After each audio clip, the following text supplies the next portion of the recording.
और इस वक्त बड़ी खबर आपको बता रहे हैं दिल्ली से, जहां पर नीट पर सुप्रीम कोर्ट का बड़ा फैसला। तो ये बड़ी खबर आपको बता रहे हैं, नीट पर सुप्रीम कोर्ट का बड़ा फैसला, दोबारा परीक्षा करने से सुप्रीम कोर्ट का इनकार। तो ये बड़ी खबर आपको बता रहे हैं, परीक्षा में खामी के पर्याप्त सबूत नहीं, तो ये कहना है सुप्रीम कोर्ट का। डेटा के अनुसार दोबारा परीक्षा कराना ठीक नहीं। तो इस वक्त की बड़ी खबर आपको बता रहे हैं दिल्ली से, जहां पर नीट पर सुप्रीम कोर्ट का बड़ा फैसला आया है। दोबारा परीक्षा करने से सुप्रीम कोर्ट का इनकार। सुप्रीम कोर्ट ने कहा कि परीक्षा में खामी के पर्याप्त सबूत नहीं मिले हैं, डेटा के अनुसार दोबारा परीक्षा कराना ठीक नहीं है। तो यह बड़ी खबर, जिस तरह से याचिका लगाई गई थी, दोबारा परीक्षा की मांग की गई थी, इसको लेकर लगातार बहुत लंबे समय से सुनवाई भी चल रही थी और आखिरकार सुप्रीम कोर्ट की तरफ से बड़ा फैसला आ गया है। सुप्रीम कोर्ट ने दोबारा परीक्षा करने से इनकार कर दिया है। तो यह बड़ी खबर आपको बता रहे हैं।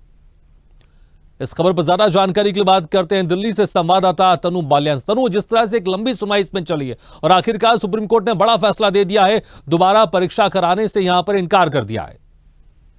जी बिल्कुल भागीरथ जी, देखिए नीट यूजी मामले में सुप्रीम कोर्ट ने अब दोबारा परीक्षा कराने से इनकार कर दिया है और कोर्ट ने कहा है कि पूरे देश में पेपर लीक होने के पर्याप्त सबूत नहीं है। ऐसे में जो एग्जाम है वो रद्द करने की मांग भी सही नहीं है।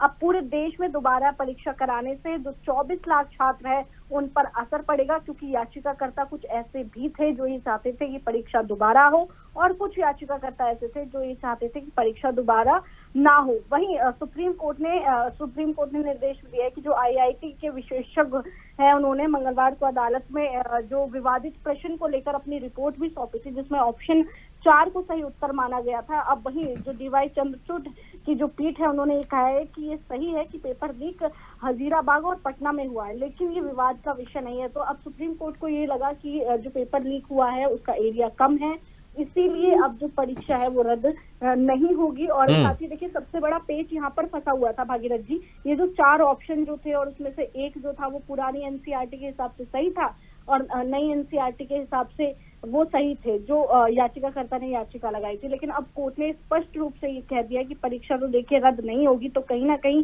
जो बच्चे पेरेंट्स उनको झटका जरूर लगाए, जो सुप्रीम कोर्ट से आस लगाए बैठे थे, लेकिन सुप्रीम कोर्ट का बिल्कुल वाकई तनु, जो बच्चे चाह रहे थे दोबारा परीक्षा उनको वाकई झटका लगाए, लेकिन ऐसे बहुत सारे बच्चे होंगे जो नहीं चाहते होंगे दोबारा परीक्षा हो। तो यहाँ पर सुप्रीम कोर्ट का आखिरकार एक बड़ा फैसला आ गया। तनु, बहुत बहुत शुक्रिया इस तमाम जानकारी के लिए।